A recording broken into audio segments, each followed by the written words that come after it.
ನಮಸ್ಕಾರ ಸ್ನೇಹಿತರೆ, ಕನ್ನಡ ಕಾಮಿಕ್ ಬುಕ್ಗೆ ಎಲ್ರಿಗೂ ಸ್ವಾಗತ. ಈಗ 2025 ಮುಗಿತಾ ಬಂದಿದೆ. ಹಂಗಾಗಿ ಈ ವರ್ಷ ನಾವು ಯಾವ್ದೆಲ್ಲ ಸೂಪರ್ ಹೀರೋ ಸಿನಿಮಾಗಳನ್ನ ಸೀರೀಸ್ಗಳನ್ನ ನೋಡಿದ್ವಿ ಅಂತೇಳಿ ಒಂದು ಚಿಕ್ಕದಾಗಿ ಮೆಲ್ಕ್ ಹಾಕೊಂಡ್ಬರೋಣ ಈ ವಿಡಿಯೋದಲ್ಲಿ. ಅದಕ್ಕೂ ಮುಂಚೆ ನಮ್ಮ ಚಾನಲ್ನ ಇನ್ನೂ ಯಾರು ಸಬ್ಸ್ಕ್ರೈಬ್ ಮಾಡ್ಕೊಂಡಿಲ್ಲ ಅವರೆಲ್ಲ ಸಬ್ಸ್ಕ್ರೈಬ್ ಮಾಡ್ಕೊಳ್ಳಿ. ಮತ್ತೆ ನಾವು ಅಪ್ಲೋಡ್ ಮಾಡೋ ವಿಡಿಯೋ ತಕ್ಷಣ ನಿಮಗೆ ತಲುಪಬೇಕು ಅಂತ ಹೇಳಿದ್ರೆ ನೋಟಿಫಿಕೇಶನ್ ಎನೇಬಲ್ ಮಾಡ್ಕೊಳ್ಳಿ. ಓಕೆ, ಇನ್ನು ಈ ವರ್ಷ ನಾವು ಯಾವುದೆಲ್ಲ ಸೂಪರ್ ಹೀರೋ ಸಿನಿಮಾಗಳನ್ನ ನೋಡ್ತಾ ಬಂದ್ವಿ ಅಂತ ಹೇಳಿದ್ರೆ, ಮೊಟ್ಟ ಮೊದಲನೇದಾಗಿ ಫೆಬ್ರವರಿನಲ್ಲಿ ಬಂದಂತಹ Captain America brave new world. ಇದರಲ್ಲಿ ನಮ್ಮ Sam Wilson version of Captain ಅಮೆರಿಕಾನ ನಮ್ಮೆಲ್ರಿಗೂ ಇಂಟ್ರೊಡ್ಯೂಸ್ ಮಾಡಿದ್ದಾರೆ. ಅದೇ ರೀತಿ ಆ ಕ್ಯಾರೆಕ್ಟರ್ನ ಲೇಗಸಿನೂ ಕೂಡ ಬಿಲ್ಡ್ ಮಾಡೋದಕ್ಕೆ ಟ್ರೈ ಮಾಡಿದ್ದಾರೆ. ಸಿನಿಮಾ ಕಷ್ಟಪಟ್ಟು ಮಾಡಿದ್ದಾರೆ ಅಂತ ಹೇಳ್ಬಿಟ್ಟು ಗೊತ್ತಾಗ್ತಿತ್ತು. ಆದ್ರೆ ಹಳೆ ಕ್ಯಾಪ್ಟನ್ ಅಮೆರಿಕಾ ಅಂದ್ರೆ ಸ್ಟೀವ್ ರೋಜರ್ಸ್ ರೇಂಜ್ಗೆ ಲೇಗಸಿನ ಬಿಲ್ಡ್ ಮಾಡೋದಕ್ಕೆ ಆಗಲಿಲ್ಲ. ಆ ಸಿನಿಮಾದಲ್ಲಿ ಹೈಲೈಟ್ ಆಗಿದ್ದು ಕ್ಯಾಪ್ಟನ್ ಅಮೆರಿಕಾ ವರ್ಸಸ್ ರೆಡ್ ಹಲ್ಕ್ನ ದೊಡ್ಡ ಫೈಟ್.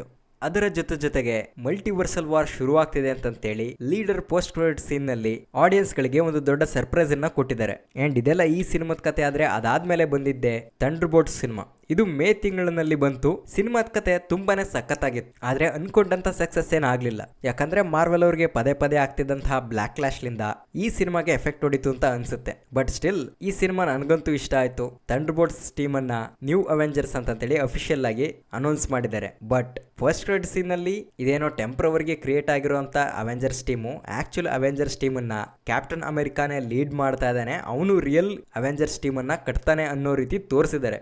ಜೊತೆಗೆ ಫ್ಯಾಂಟಾಸ್ಟಿಕ್ ಫೋರ್ ನ ಒಂದು ಸ್ಪೇಸ್ ಶಿಪ್ ಅನ್ನು ತೋರಿಸ್ಬಿಟ್ಟು ಎಂಡ್ ಮಾಡಿದ್ರು. ಇನ್ನು ಇದಾದ್ಮೇಲೆ ಬಂದಿದ್ದೆ ಡಿಸಿ ಅವರ ಮೊಟ್ಟ ಮೊದಲ live action project super man cinema. ಅದು ಜುಲೈ 11ನೇ ತಾರೀಕು ರಿಲೀಸ್ ಆಯ್ತು.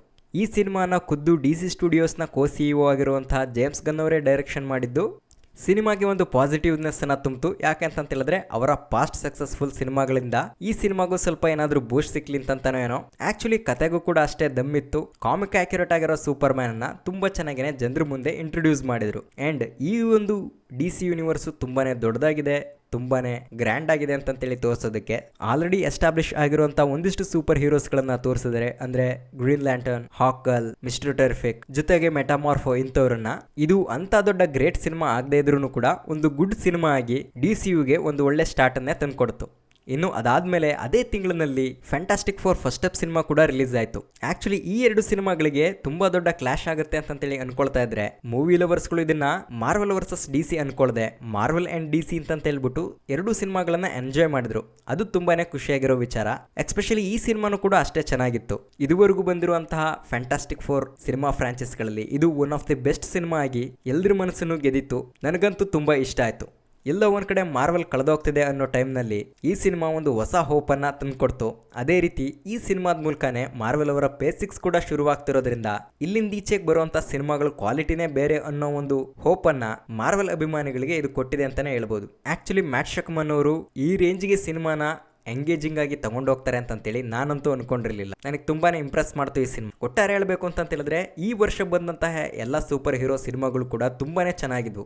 ಆದ್ರೆ ಈ ಒಂದು ಸಿನಿಮಾ ಈ ಮೇಲಿನ ಎಲ್ಲಾ ಸಿನಿಮಾಗಳಿಗಿನ್ನ ಸಿಕ್ಕಾಪಟ್ಟೆ ಅಲ್ಟಿಮೇಟು. ಅದ್ಯಾವ್ದಪ್ಪ ಅಂತ ಹೇಳಿದ್ರೆ ಕ್ರೇವೆನ್ ದಿ ಹಂಟರ್. ಇದು ಮಾಡಿರೋ ದಾಖಲೆನ ಯಾವ ಸಿನಿಮಾನೂ ಮಾಡೋಕ್ಕಾಗಲ್ಲ. ಯಾಕೆ ಅಂತ ಹೇಳಿದ್ರೆ ಬರೋಬ್ಬರಿ 5 ವರ್ಷ ಟೈಮ್ ತಗೊಂಡು ಪಂಚವಾರ್ಷಿಕ ಯೋಜನೆ ತರ ಕೊನೆಗೂ ಈ ವರ್ಷದ ಜನವರಿ ತಿಂಗಳಿನಲ್ಲಿ ರಿಲೀಸ್ ಆಯ್ತು. ನೋಡೋದಕ್ಕೆ 2 ಕಣ್ಣು ಸಾಲದು.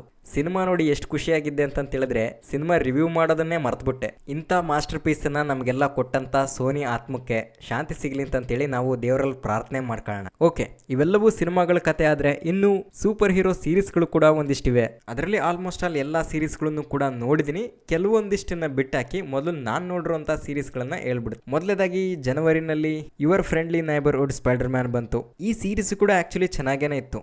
ಅಂದ್ರೆ ಇದರಲ್ಲಿ ಅಂತ ದೊಡ್ಡ ಗ್ರೇಟ್ ಸ್ಟೋರಿ ಅನ್ನೋ ರೀತಿ ಏನು ಇಲ್ಲದೆ ಇದ್ರು ಕೂಡ ಹಳೆ ಸ್ಪೈಡರ್ ಮ್ಯಾನ್ ಸಿನಿಮಾಗಳ ತರ ಅಂದ್ರೆ ಟಾಬಿ ಮ್ಯಾಗ್ವೈರ್, ಆಂಡ್ರೂ ಗಾರ್ಫೀಲ್ಡ್ ಇವ್ರುಗಳ ಸಿನಿಮಾ ತರ ಫೀಲ್ ಗುಡ್ ವೈಬ್ ಅನ್ನ ತಂದು ಕೊಡ್ತಾ ಇತ್ತು. ಅದರ ಜೊತೆಗೆ new kind of origin story, ಅವನ ಆರಿಜಿನ್ ಸ್ಟೋರಿ ಜೊತೆ ಒಂದು ಟೈಮ್ ಲೂಪ್ ಕಾನ್ಸೆಪ್ಟ್ ಅನ್ನು ಕೂಡ ಮಿಕ್ಸ್ ಮಾಡಿದ್ದಾರೆ. ಆದ್ರೆ ಅದೆಲ್ಲದಕ್ಕಿಂತ ಹೆಚ್ಚಾಗಿ ನನಗೆ ಇಂಪ್ರೆಸ್ ಮಾಡಿದ ವಿಚಾರ ಏನಪ್ಪಾ ಅಂತ ಹೇಳಿದ್ರೆ ಇಲ್ಲಿ ಬರುವಂತ ಹೊಸ ಕ್ಯಾರೆಕ್ಟರ್ಗಳನ್ನೆಲ್ಲ ತುಂಬಾ ಚೆನ್ನಾಗಿ ಎಕ್ಸ್ಪ್ಲೋರ್ ಮಾಡ್ತಾ ಹೋಗಿದ್ದಾರೆ. ಎಸ್ಪೆಷಲಿ ಈ ಸಿನಿಮಾದಲ್ಲಿ ಬರುವಂತ ವಿಲನ್ಸ್ಗಳು, ಅದು ಮೋಲ್ ಮ್ಯಾನ್ ಆಗಿರ್ಬೋದು, ಸ್ಕಾರ್ಪಿಯನ್ ಆಗಿರ್ಬೋದು, ಅವ್ರಿಗೆ ಕೊಟ್ಟಿರುವಂತ ಎಲಿವೇಶನ್, BGM ಅದು ತುಂಬಾ ಇಷ್ಟ ಆಯ್ತು. ಮತ್ತೆ ಮಾರ್ವೆಲ್ ಅವ್ರದ್ದು ಒಂದು ಹಳೆ ಚಾಳಿ ಇದೆ, ವಿಲನ್ಸ್ಗಳನ್ನೆಲ್ಲ ಸ್ವಲ್ಪ ಸಾಫ್ಟ್ ಆಗಿ ತೋರಿಸೋದು, ಅವ್ರಿಗೇನೋ ಮೋಟಿವ್ ಇದೆ ಅನ್ನೋ ರೀತಿ ಬಿಂಬಿಸೋದು. ಇದನ್ನ ಇಲ್ಲೂ ಕೂಡ ಮಾಡಿದರೆ. ಎಕ್ಸಾಂಪಲ್, ಒಂದೊಳ್ಳೆ ಮೋಟಿವ್ ಇಟ್ಕೊಂಡು ಕೆಲಸ ಮಾಡ್ತಿರೋಂಥ ನಾರ್ಮನ್ ಆಸ್ಬಾರ್ನ್, ಅದೇ ರೀತಿ ಒಬ್ಬ ಒಳ್ಳೆ ವ್ಯಕ್ತಿ ಆಗಿರುವಂತಹ ಟೂಮ್ ಸ್ಟೋನ್ ಅವನನ್ನಂತೂ ಹೀರೋನೇ ಮಾಡಾಕ್ಬಿಟ್ಟಿದ್ದಾರೆ. ಈ ತರದ್ದೆಲ್ಲವೂ ಕೂಡ ಸ್ವಲ್ಪ ನಮಗೆ ರೊಟೀನ್ ಅಂತ ಅನ್ನಿಸ್ತು, ಬಟ್ ಆದ್ರೂ ಪರವಾಗಿಲ್ಲ. ಈ ಸೀರೀಸ್ ತುಂಬಾನೇ ಚೆನ್ನಾಗಿದೆ ಅಂಡ್ ನೆಕ್ಸ್ಟ್ ಇಯರ್ ಸೀಸನ್ 2 ಕೂಡ ಬರ್ತಾ ಇದೆಯಂತೆ, ನೋಡ್ಬೇಕು. ಇನ್ನು ಅದಾದ್ಮೇಲೆ ಮಾರ್ಚ್ ಅಲ್ಲಿ ಡೇ ಡೆವಿಲ್ ಬೋರ್ನ್ ಅಗೇನ್ ಬಂತು. ಈ ಸೀರೀಸ್ ಆಕ್ಚುಲಿ ನನಗೆ ಸಖತ್ ಇಷ್ಟ ಆಗೋಯ್ತು. First of all day devil series ಅಂದ್ರೇನೆ ಮಾರ್ವೆಲ್ ಫ್ಯಾನ್ಸ್ ಗಳಿಗೆ ಹಬ್ಬ. ಕತೆ ತುಂಬಾ ಚೆನ್ನಾಗಿತ್ತು. ಕಿಂಗ್ ಪಿನ್ ಮೇಯರ್ ಆದ್ರೆ ಹೆಂಗಿರುತ್ತೆ ಅಂತ ಹೇಳ್ಬಿಟ್ಟು ಈ ಸೀರೀಸ್ ನಲ್ಲಿ ತುಂಬಾ ಚೆನ್ನಾಗಿ ತೋರಿಸಿದ್ದಾರೆ. ಆದ್ರೆ ಸ್ಟೋರಿ ವೈಸ್ ಎಲ್ಲೋ ನೆಟ್ಫ್ಲಿಕ್ಸ್ ಅವರ ಸ್ಟ್ಯಾಂಡರ್ಡ್ಸ್ ಅನ್ನ ಮೇಂಟೈನ್ ಮಾಡ್ಲಿಲ್ಲ ಅಂತೇಳಿ ಅನ್ನಿಸ್ತು. ಆ ಕೊನೆ ಎಪಿಸೋಡ್ ಒಂದನ್ನ ಬಿಟ್ಟು ಅಂಡ್ ಆ ಎಪಿಸೋಡ್ ನಲ್ಲಿರೋ ಲೆವೆಲ್ಲೇ ಬೇರೆ, ನಮಗೆ ಮತ್ತೆ ವಾಪಸ್ ಆ ಕಿಕ್ ಅನ್ನ ತಂದ್ಕೊಡುತ್ತೆ. ಆದ್ರೆ ಇಲ್ಲಿ ಯಾಕೋ ನಮಗೆ ವಿಲನ್ನೇ ತುಂಬಾ ವೀಕ್ ಆಗೋದಾ ಅಂತ ಅನ್ಸೋದಕ್ಕೆ ಶುರುವಾಗುತ್ತೆ. ಅಂದ್ರೆ ನಾನು ಇಲ್ಲಿ ಕಿಂಗ್ ಪಿನ್ ಬಗ್ಗೆನೋ ಅಥವಾ ಬುಲ್ಸೆ ಬಗ್ಗೆನೋ ಮಾತಾಡ್ತಿಲ್ಲ, ಮ್ಯೂಸ್ ಬಗ್ಗೆ ಮಾತಾಡ್ತಾ ಇದ್ದೇನೆ. ಅಂದ್ರೆ ಈ ಸೀರೀಸ್ಗೆ ಅವನೇ ಮೇನ್ ವಿಲನ್ ಆಗಿದ್ದು, ಅವನ ಮತ್ತೆ ಡೇ ಡೆವಿಲ್ ನ ಜಟಾಪಟಿಯನ್ನ ನೋಡೋದ್ರ ಬದಲು ಅವನನ್ನ ಒಬ್ಬ ಸೈಕೋ ಸೀರಿಯಲ್ ಕಿಲ್ಲರ್ ತರ ಮಾಡಿಟ್ಟಿದ್ದಾರೆ. ಅದು ಡೇ ಡೆವಿಲ್ ಬುಡುಕ್ ಬರೋವರೆಗೂ ಅವನಿದ್ರ ಬಗ್ಗೆ ಹೆಚ್ಚಿಗೆ ತಲೆ ಕೆಡಿಸ್ಕೊಂಡಿರೋದಿಲ್ಲ ಅನ್ನೋ ರೀತಿ ಇಲ್ಲಿ ತೋರಿಸಿದ್ದಾರೆ. ಅದ್ಯಾಕೋ ನನಗೆ ಇಷ್ಟ ಆಗಲಿಲ್ಲ. ಬಟ್ ಕೊನೆ 2 ಎಪಿಸೋಡ್ ಅಂತೂ ಅಲ್ಟಿಮೇಟ್. ಬುಲ್ಸೈ ಮತ್ತೆ ನಮ್ಮ ಹಳೆ ಕಿಂಗ್ ಪಿನ್ ಇಬ್ರು ಕೂಡ ರಿಟರ್ನ್ ಆಗಿದ್ದಾರೆ. ನೆಕ್ಸ್ಟ್ ಸೀಸನ್ಗೋಸ್ಕರ ಕಾಯ್ತಾ ಇದೀವಿ. ಇನ್ನು ಅದಾದ್ಮೇಲೆ ಜೂನ್ ತಿಂಗಳಲ್ಲಿ ಐರನ್ ಹಾರ್ಟ್ ಬಂತು. ನಂಗಂತೂ ಈ ಸೀರೀಸ್ ಸ್ವಲ್ಪನೂ ಇಷ್ಟ ಆಗ್ಲಿಲ್ಲ. ಅಂದ್ರೆ ತೀರಾ ಅಂತ ಬ್ಯಾಡ್ ಅಂತಂತೆ ನನ್ನಲ್ಲ, better than She Hulk, worst than Ms Marvel ಅನ್ನೋ ರೀತಿ ಇತ್ತು. ಅಂದ್ರೆ ಅಲ್ಲಿ ರೀ ವಿಲಿಯಂ ಕಷ್ಟ ಪಡ್ತಾ ಇದ್ದಾಳೆ, ಅವಳ ಫ್ಯಾಮಿಲಿ ತೊಂದರೆನಲ್ಲಿದೆ, ಇದೆಲ್ಲದೂ ಕೂಡ ನಮ್ಗೆ ಅರ್ಥ ಆಗ್ತಾ ಇತ್ತು. ಅಯ್ಯೋ ಪಾಪ ಅಂತ ಅನ್ನಿಸ್ತಾ ಇತ್ತು. ಆದ್ರೆ ನಮ್ಮೆಲ್ರಿಗೂ ಪ್ರೊಟಾಗನಿಸ್ಟ್ ಅನ್ನ ನೋಡಿ ಅವರೆಲ್ಲರೂ ಒಳ್ಳೆ ಕೆಲಸನೇ ಮಾಡಬೇಕು ಅಂತ ಹೇಳ್ಬಿಟ್ಟು ಮೈಂಡಲ್ಲಿ ಫಿಕ್ಸ್ ಆಗಿರುವಂತ ಆಡಿಯನ್ಸ್ಗಳು ನಾವು. ನಮಗೆ ಆ ಕ್ಯಾರೆಕ್ಟರ್ ಕ್ರಿಮಿನಲ್ ಆಗ್ತಿರೋದನ್ನ ನೋಡ್ಬಿಟ್ಟು ಸಹಿಸ್ಕೊಳ್ಳೋದಕ್ಕೆ ಆಗ್ತಾ ಇರೋದಿಲ್ಲ.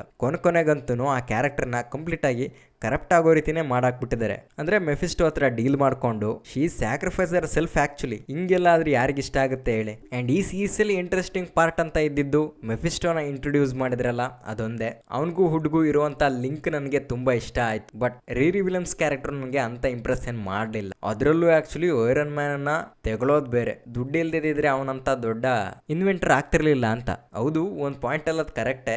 ಯಾವುದೋ ಇನೋವೇಷನ್ ಮಾಡಬೇಕು ಅಂತಂದ್ರೂ ಕೂಡ ದುಡ್ಡು ದಿಮ್ಮಗಿರ್ಬೇಕು. ಹಂಗಂತ ಹೀರೋ ಆಗ್ಬೇಕಾಗಿರೋರು ಕ್ರಿಮಿನಲ್ ಕೆಲಸ ಮಾಡಬಾರ್ದಲ್ವ. ಆ ಪಾಯಿಂಟನ್ನ ಈ ಕ್ಯಾರೆಕ್ಟರ್ ಮಿಸ್ ಮಾಡ್ತು ಈ ಸೀರೀಸ್ನಲ್ಲಿ. ಸೊ ಹಂಗಾಗಿ ನನಗಿಷ್ಟ ಆಗಲಿಲ್ಲ. ಈ ಸೀರೀಸು ಡಿಸಪಾಯಿಂಟ್ ಮಾಡ್ತು. ಇನ್ನು ಅದಾದ್ಮೇಲೆ ಆಗಸ್ಟ್ ತಿಂಗಳಲ್ಲಿ ಐಸ್ ಆಫ್ ವಕಾಂಡ ಅಂತ ಒಂದು ಮಿನಿ ಸೀರೀಸ್ ಬಂತು. ಅಂಡ್ ಇದು ಕೂಡ ಅಂತ ಇಂಟ್ರೆಸ್ಟಿಂಗ್ ಆಗಿ ಏನು ಇರಲಿಲ್ಲ. ನಿಮ್ಗೊಂದು 2 ಗಂಟೆ ಟೈಮ್ ಇದೆ ಅಂತ ಹೇಳಿದ್ರೆ ಬಿಂಜ್ ವಾಚ್ ಮಾಡಿ ಬಿಸಾಕ್ಬಿಡ್ಬೋದು. ಬಟ್ ಆ ಟೈಮು ಕೂಡ ನನಗೆ ತುಂಬಾ ಇಂಪಾರ್ಟೆಂಟು ಅನ್ನೋದಾದ್ರೆ ಸ್ಕಿಪ್ ಮಾಡ್ಬಿಡಿ, ನೋಡೋ ಅವಶ್ಯಕತೆನೇ ಇಲ್ಲ. ಯಾಕೆ ಅಂತ ಹೇಳಿದ್ರೆ ಇದು ಯಾವುದೋ ಕಾಲದಲ್ಲಿ ನಡೆಯುವಂಥ ಕತೆ. ವಕಾಂಡದ ಆರ್ಟಿಫ್ಯಾಕ್ಟ್ಗಳು ಕಳತನದಿಂದ ಬೇರೆ ಬೇರೆ ಜಾಗಕ್ಕೆ ಹೋಗಿರುವಾಗ ಅದನ್ನ ಹೆಂಗೆ ಹುಡುಕಿ ತಂದ್ರು ಅಂತೇಳಿ ಬೇರೆ ವಕಾಂಡದ ವಾರಿಯರ್ಗಳ ಕತೆನೆ ಚಿಕ್ಕ ಪುಟ್ಟದಾಗಿ ಹೇಳಿದರೆ ಅಷ್ಟೇ. ಇನ್ನು ಅದಾದ್ಮೇಲೆ ಸೆಪ್ಟೆಂಬರ್ ನಲ್ಲಿ ನಮಗೆ ಜೆನ್ವಿ ಸೀರೀಸ್ ಶುರುವಾಯಿತು. ಈ ಸೀರೀಸ್ ಆಕ್ಚುಲಿ ತುಂಬಾನೇ ಇಂಪ್ರೆಸ್ ಮಾಡ್ತು. ಕಳೆದ ಸೀಸನ್ಗಿನ್ನ ಈ ಸೀಸನ್ನು ಇನ್ನೂ ಡೆವಲಪ್ಮೆಂಟ್ ಮಾಡಿ ತುಂಬ ಸಖತ್ತಾಗೇನೆ ತೋರಿಸಿದ್ದಾರೆ. ಅದನ್ನು ಸೀಸನ್ 5ಗೆ ಕೂಡ ಕನೆಕ್ಟ್ ಮಾಡಿದ್ದಾರೆ. ಈ ಸೀರೀಸ್ ಕನ್ನಡದಲ್ಲೇ ಇದೆ. ಅಮೆಝಾನ್ ಪ್ರೈಮ್ನಲ್ಲಿ ಹೋಗ್ಬಿಟ್ಟು ನೋಡಿ, ನಿಮಗೆ ತುಂಬಾ ಇಷ್ಟ ಆಗುತ್ತೆ. ಅದರಲ್ಲೂ ದಿ ಬಾಯ್ಸ್ ಸೀರೀಸ್ನ ಸ್ಪಿನ್ ಆಫ್ ಸೀರೀಸ್ ಅಂತ ಹೇಳಿದ್ರೆ ಸೂಪರ್ ಹೀರೋಗಿರಿಯ ಒಂದು ಡಾರ್ಕ್ ಸೈಡನ್ನು ತೋರಿಸ್ತಾ ಹೋಗ್ತಾರೆ. ಈ ಸೀರೀಸಲ್ಲೂ ಕೂಡ ಇರೋದು ಅದೇನೆ. ಆದರೆ ಇಲ್ಲಿ ಕ್ರಿಯೇಟ್ ಆಗ್ತಿರೋಂಥ ಟೀಮ್ ಏನಿದೆ ಅವರೇ ನೆಕ್ಸ್ಟ್ ಬಾಯ್ಸ್ ಆಗಿರ್ಬೋದು ಅಂತನೋ ಎಲ್ಲ ಎಂಟ್ಸನ್ನು ಕೂಡ ಮೆಲ್ಲದಾಗಿ ನಮಗೆ ತೋರಿಸ್ತಾ ಬಂದಿದ್ದಾರೆ. ನೋಡೋಣ, ಬಾಯ್ಸ್ ಸೀಸನ್ 5 ಬೇರೆ ಬರ್ತಾ ಇದೆಯಲ್ಲ, ಅದರಲ್ಲಿ ಈ ಕ್ಯಾರೆಕ್ಟರ್ಗಳು ಯಾವ ರೀತಿ ತಮ್ಮ ಲೇಗಸಿನ ಕ್ರಿಯೇಟ್ ಮಾಡ್ಕೊಳ್ತವೆ ಅಥವಾ ಕಂಟಿನ್ಯೂ ಆಗ್ತಾವ, ಅದೆಲ್ಲ ನಮಗೆ ಆ ಸೀರೀಸ್ ನಲ್ಲಿ ಗೊತ್ತಾಗುತ್ತೆ. ಇನ್ನು ಈ ಸೀರೀಸ್ ಮುಗಿಯೋಷ್ಟ್ರೊಳಗಡೆ ಸೆಂಟ್ರಲ್ಲಿ ಮತ್ತೆ ಮಾರ್ವೆಲ್ ಅವರು ಮಾರ್ವೆಲ್ ಜಾಂಬೀಸ್ ಮಿನಿ ಸೀರೀಸ್ ಅನ್ನ ತಂದ್ರು. ಇದು ಕೂಡ ಆಕ್ಚುಲಿ ಸಖತ್ತಾಗೇನೆ ಇತ್ತು. ಇದು ಮಾರ್ವೆಲ್ ಸ್ಟುಡಿಯೋಸ್ ಅವರ ಮೊಟ್ಟ ಮೊದಲ TVMA ರೇಟಿಂಗ್ ಇರುವಂತ ಸೀರೀಸು. ಆದರೆ ಪ್ರಾಂಪ್ಟಾಗಿ ಹೇಳ್ತಾ ಇದ್ದೀನಿ, ಇದರಲ್ಲಿ ಅಂಥ ವೈಲೆನ್ಸ್ ಇದೆ ಅನ್ನೋ ಕಾರಣಕ್ಕೋಸ್ಕರನೋ ಅಥವಾ ಆ ಲೆವೆಲ್ಗೆ ಆ್ಯಕ್ಷನ್ ಇದೆ ಅನ್ನೋ ಕಾರಣಕ್ಕೋಸ್ಕರ ಇಷ್ಟ ಆಗಿದ್ದಲ್ಲ. ಈ ಸೀರೀಸ್ನಲ್ಲಿರುವಂತಹ ಟ್ವಿಸ್ಟ್ಗಳು, ಎಮೋಷನ್ ಡೆಪ್ತು, ಇದೆಲ್ಲದೂ ಕೂಡ ನಮ್ಮನ್ನು ಎಂಗೇಜಿಂಗ್ ಆಗಿ ಇಡ್ತಾ ಹೋಗುತ್ತೆ. ಅದಕ್ಕೆ ನಮ್ಗೆ ಇಷ್ಟ ಆಗಿದ್ದು. ಹೌದು, ಆಕ್ಷನ್ ಇದೆ, especially Blade Knight, Shang Chi and Katy, Thor versus Wanda, ಸೈಫರ್ ಹಲ್ಕ್, ಈ ಎಲ್ಲ ಆಕ್ಷನ್ ಎಪಿಸೋಡ್ ತುಂಬಾನೇ ಚೆನ್ನಾಗಿತ್ತು. ಬಟ್ ಸ್ಟಿಲ್ ಕತೆನೂ ಅಷ್ಟೇನೆ ಚೆನ್ನಾಗಿತ್ತು. ಆದ್ರೆ ಯಾಕೋ ಈ ಸೀರೀಸ್ ನ ಕಮಲಾ ಖಾನ್ ಕ್ಯಾರೆಕ್ಟರ್ಗೆ ಹೈಪ್ ಕೊಡೋದಕ್ಕೋಸ್ಕರನೇ ಮಾಡ್ದಂಗಿತ್ತು. ಅಂದ್ರೆ ವಾಟ್ ಇಫ್ ಸೀರೀಸ್ ನಲ್ಲಿ ಯಾವ ತರ ಕ್ಯಾಪ್ಟನ್ ಕಾರ್ಟರ್ ಸುತ್ತ ಬಿಲ್ಡ್ ಆಗ್ತಾ ಹೋಗಿ ಆ ಕ್ಯಾರೆಕ್ಟರ್ಗೆ ಒಂದು ದೊಡ್ಡ ಹೈಪ್ ಅನ್ನ ಕೊಟ್ಟಿದ್ರು, ಸೇಮ್ ಅದೇ ರೀತಿ ಇಲ್ಲಿ ಕಮಲಾ ಖಾನ್ಗೆ ಮಾಡ್ತಿದ್ದಾರೆ ಅನ್ನೋ ರೀತಿ. ನೋಡೋಣ, ಇನ್ನು ನೆಕ್ಸ್ಟ್ ಸೀಸನ್ ಬರುತ್ತಲ್ಲ, ಇನ್ನು ಏನೇನು ಅವಾಂತರ ಮಾಡ್ತಾರೆ ಅಂತ ಗೊತ್ತಾಗುತ್ತೆ. ಆದ್ರೆ ವಾಟ್ ಇಫ್ ಸೀರೀಸ್ ರೀತಿ ಹಳ್ಳ ಹಿಡಿಸ್ದಂಗೆ ಮಾಡ್ಕೊಂಡೋದ್ರೆ ಅಷ್ಟೇ ಸಾಕು. ಓಕೆ, ಇನ್ನು ಕೊನೆಯದಾಗಿ ನಾನು ನೋಡಿದ್ದು ಅಂತ ಹೇಳಿದ್ರೆ ಪೀಸ್ ಮೇಕರ್ ಸೀರೀಸು. ಆಕ್ಚುಲಿ ಇದು ಕೂಡ ತುಂಬಾನೇ ಚೆನ್ನಾಗಿತ್ತು. ಇಲ್ಲಿ ಏನೇನೋ ಏಲಿಯನ್ ಆಕ್ಟಿವಿಟಿ, ಪೀಸ್ ಮೇಕರ್ ಮಾಡಬೇಕಾಗಿರೋ ಸಾಧನೆ ಅದೆಲ್ಲದನ್ನು ಬದಿಗಿಟ್ಟು ಅವನ ಎಮೋಷನ್ನು, ಅವನ ಫ್ಯಾಮಿಲಿ ಸೆಂಟಿಮೆಂಟು ಜೊತೆಗೆ ಜಾನ್ ಸೀನಾ ಅವರ ಆಕ್ಟಿಂಗ್ ಸ್ಕಿಲ್ ಅನ್ನೆಲ್ಲ ಎಕ್ಸ್ಪ್ಲೋರ್ ಮಾಡಿ ಬಿಸಾಕ್ಬಿಟ್ಟಿದ್ದಾರೆ. ನನಗೆ ಅದೆಲ್ಲ ತುಂಬಾ ಇಷ್ಟ ಆಯ್ತು. ಬಟ್ ನನಗೆ ಇಷ್ಟ ಆಗದಿರೋ ಒಂದೇ ಒಂದು ವಿಚಾರ ಏನಪ್ಪಾ ಅಂತ ಹೇಳಿದ್ರೆ ಅದು ಈ ಸೀರೀಸ್ ನ ಕೊನೆ ಎಪಿಸೋಡು. ಅದ್ ಯಾತಕ್ಕಾದ್ರೂ ಮಾಡಿದ್ರೋ ಏನೋ ಗೊತ್ತಿಲ್ಲ. ಒಟ್ ಏನೋ ಒಂದು ಕ್ಲಿಫ್ ಹ್ಯಾಂಗರ್ ಮೂಲಕ ನೆಕ್ಸ್ಟ್ ಬರೋ ಸ್ಟೋರಿಗೆ ಹೈಪ್ ಕೊಡಬೇಕು ಅಂತ ಮಾಡಿದ್ರ ಅಥವಾ ಕರೆಕ್ಟ್ ಆಗಿ ಕನ್ಕ್ಲೂಷನ್ ಕೊಡಬೇಕು ಈ ಸ್ಟೋರಿಗೆ ಅಂತ ಹೇಳ್ಬಿಟ್ಟು ಮಾಡಿದ್ರ ಗೊತ್ತಿಲ್ಲ. ಅದೊಂದು ಎಪಿಸೋಡ್ ಬಿಟ್ಬಿಟ್ಟು ಇನ್ನೆಲ್ಲವೂ ಕೂಡ ಸೂಪರ್ ಆಗೇನೆ ಇದ್ವು. ಅದ್ರಲ್ಲೂ ಎಸ್ಪೆಷಲಿ ಈ ಸೀರೀಸ್ ಅಲ್ಲಿ ವಿಜಿಲೆಂಟ್ಗೆ ಒಂದು ಹೊಸ ಫ್ಯಾನ್ ಬೇಸೇ ಶುರುವಾಗಿದೆ. ಈಗಲಿಗೆ ದೊಡ್ಡ ಎಲಿವೇಶನ್ ಕೊಟ್ಟಿದ್ದಾರೆ. ಇನ್ನು ಫ್ಲೂರಿ ಅನ್ನೋ ಗ್ರೇಟ್ ಕಾಮಿಡಿಕ್ ಕ್ಯಾರೆಕ್ಟರ್ನ ಇಂಟ್ರೊಡ್ಯೂಸ್ ಮಾಡಿದ್ದಾರೆ. ಅದೆಲ್ಲ ನನಗೆ ತುಂಬಾನೇ ಇಷ್ಟ ಆಯ್ತು. ಮಸ್ಟ್ ವಾಚ್ ಸೀರೀಸ್ ಅಂತಾನೆ ಹೇಳ್ಬೋದು. ಇದಿಷ್ಟು ನಾನು ನೋಡಿರೋಂಥ ಸಿನಿಮಾ ಮತ್ತು ಸೀರೀಸ್ಗಳ ವಿಚಾರ. ಆದ್ರೆ ಇನ್ನು ನಾನು ನೋಡದೇ ಇರೋಂಥ 3 ಸೀರೀಸ್ಗಳಿದಾವೆ. ಅದರಲ್ಲಿ ಮೊದಲನೇದಾಗಿ ಸ್ಯಾಂಡ್ ಮ್ಯಾನ್ ಸೀಸನ್ 2. ಇದನ್ನ ಯಾಕೆ ಮಿಸ್ ಮಾಡ್ಕೊಂಡೆ ಅಂತಂತೇಳಿ ಗೊತ್ತಿಲ್ಲ. ನೋಡ್ಬೇಕು ಅಂತ ಅವಾಗವಾಗ ಅನ್ಕೊಳ್ತೀನಿ. ಬಟ್ ಟೈಮೇ ಕೂಡಿ ಬರ್ತಾ ಇಲ್ಲ. ಅದು ಅಲ್ಲದೆ 11 ಎಪಿಸೋಡು, ಅಷ್ಟೊಂದು ಟೈಮ್ ಕೊಡಬೇಕು.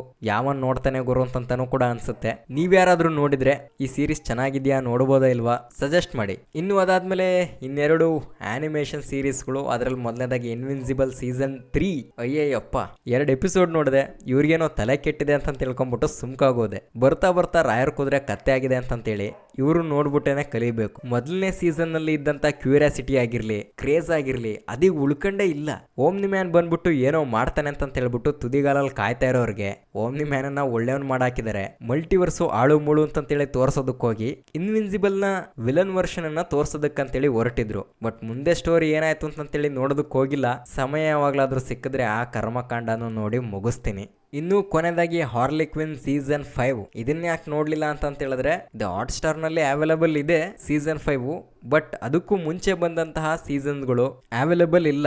ಅವು HBO ಮ್ಯಾಕ್ಸ್ಗೆ ಹೋಗ್ಬಿಟ್ಟೆ ನೋಡಬೇಕು. ಆದ್ರೆ ಏನ್ ಮಾಡೋದು, ಅದು ಇಂಡಿಯಾದಲ್ಲಿ ಆಕ್ಸೆಸ್ ಇಲ್ಲ. ಸೊ ಹಿಂಗೆಲ್ಲ ಆಗಿ ಅರ್ಧಂಬರ್ಧ ನೋಡಿದ್ರೆ ಅರ್ಥ ಆಗಲ್ಲ ಅಂತೇಳಿ ಅದನ್ನು ಕೈ ಬಿಟ್ಬಿಟ್ಟಿದ್ದೀನಿ. ಓಕೆ, ಇದಿಷ್ಟು ಈ ವರ್ಷ ಬಂದಂತಹ ಸೂಪರ್ ಹೀರೋ ಸಿನಿಮಾಗಳು ಮತ್ತೆ ಸೀರೀಸ್ಗಳ ಬಗ್ಗೆ. ಇನ್ನು ನಿಮಗೆ ಯಾವ್ಯಾವ ಪ್ರಾಜೆಕ್ಟು ಇಷ್ಟ ಆಯ್ತು, ಯಾವುದು ಕಷ್ಟ ಆಯ್ತು, ಎಲ್ಲದನ್ನು ಕಮೆಂಟ್ ಅಲ್ಲಿ ತಿಳಿಸಿ.